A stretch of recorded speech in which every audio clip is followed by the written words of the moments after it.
First thing you want to do is run the driver installer.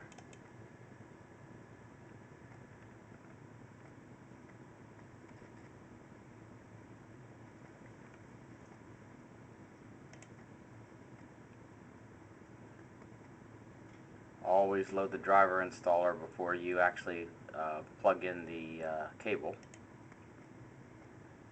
Okay, so that was easy. Then you go ahead and plug in the USB cable. And on the screen, you're going to see that you're going to get a new hardware detected.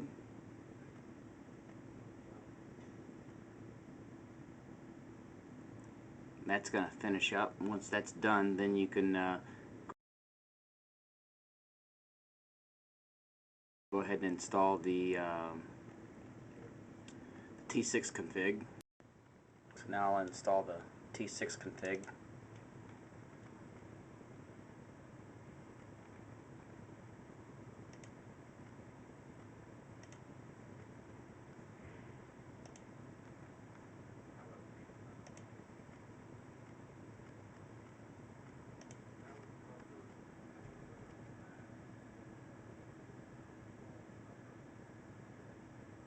Let that finish running.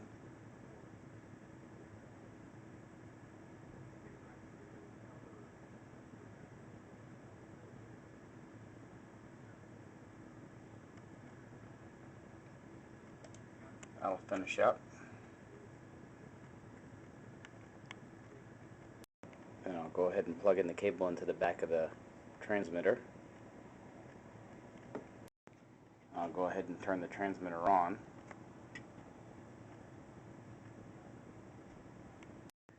Now, one little trick is that that prolific driver is going to install a serial port. So if you want to find out what serial port that is, you can go into Control Panel, down to System, and select the Hardware tab, Device Manager, and go to Ports. And I can see right there the prolific USB to serial, and that's set up here for COM4. So remember that, COM4. Now T6Config will be on the desktop, and we'll go here, select Setting, look for that COM4, hit OK. And you'll notice that the these green bars up here will have changed, and if I move my sticks around, that's going to move around. That means we're communicating.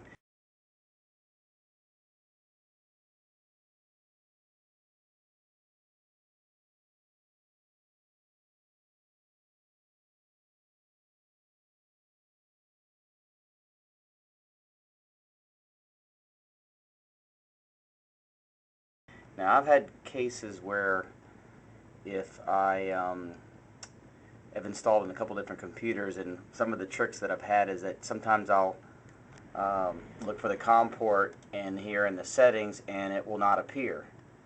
And what I've done is I've done a reboot.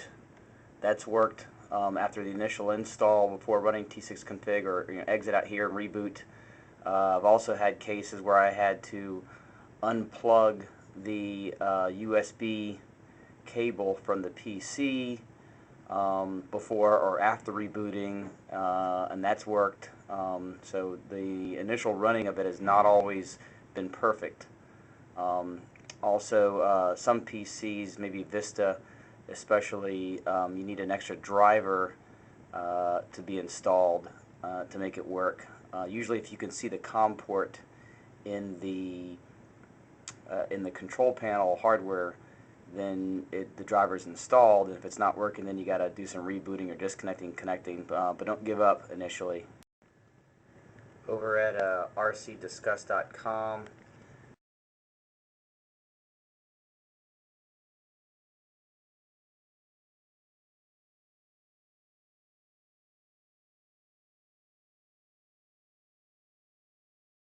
they do have a link to that driver I was talking about.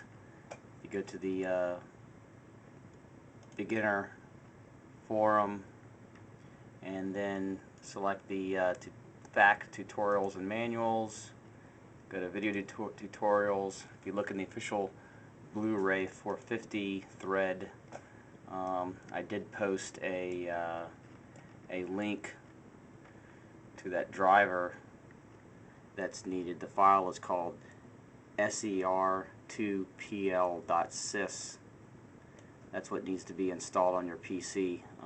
Some people have had to do this. I've yet to have to do this on any of my computers. I've tried it on 5 different PCs, but I do not have Vista.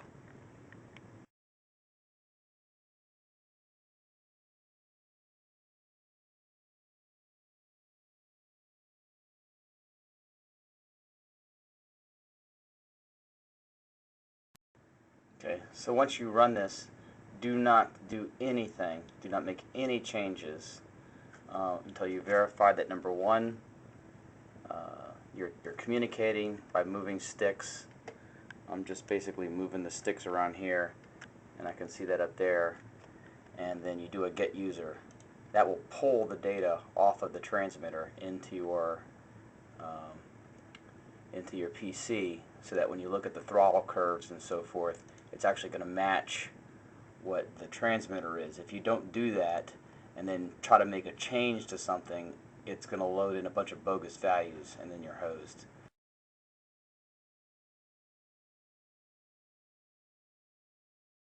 So first thing I want to do is I actually want to save my configuration, so I'll just call this default.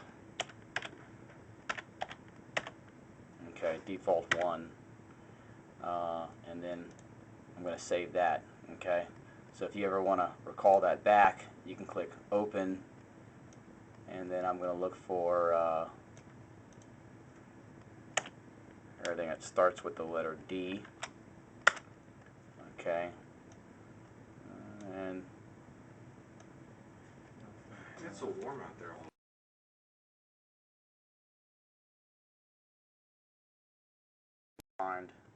So if I just go and find default 1 and say open, and it's going to pull that, and I'm going to have my pitch and throttle curve, for example, from normal or idle up, all programmed in there. Once you open a file and you've got that transmitter plugged in, it is going to save it to that transmitter right away.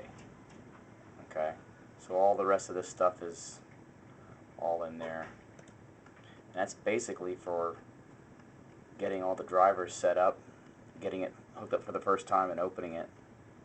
And refer to the manual for the changes and stuff and what everything means.